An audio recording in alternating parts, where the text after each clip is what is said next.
Till the age of 12, what I thought about space was wearing a spacesuit and going to space. That I thought was my passion. But then at the age of 14, when COVID hit, I understood that wait, it's doing research, it's asking questions in total depth. It's not just about going into space. There is more to astronomy and aerospace than just landing ourselves on the moon. Why are we landing there? What is going to be done after one lands there? There needs to be a reason we go to the moon. It's not just a stopping point, it's a place where you're going to have a new beginning. It's the place you're going to start a different, I can say, a different destination. So I believe as we grow, our passion becomes more detailed.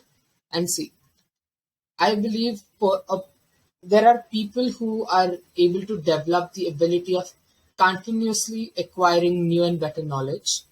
Um, and it can be in any form.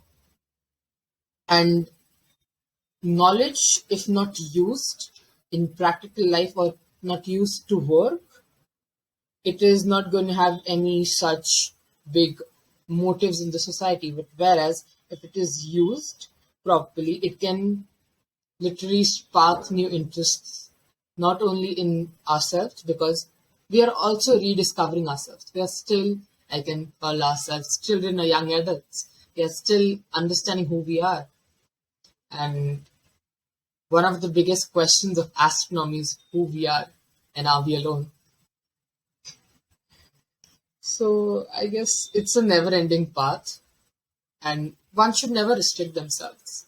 It's like, yes, I am taking my bachelor's in astronomy, but I'm also planning to understand my bachelor's in archaeology because I want to relate the past to where I am standing with the help of what I can predict of the future. Basically, it's all a cycle, and being able to connect that and putting it into a bigger picture and learning from that is something I value very much. And I believe, yes, because of the same, learning is my passion. May it be in different fields.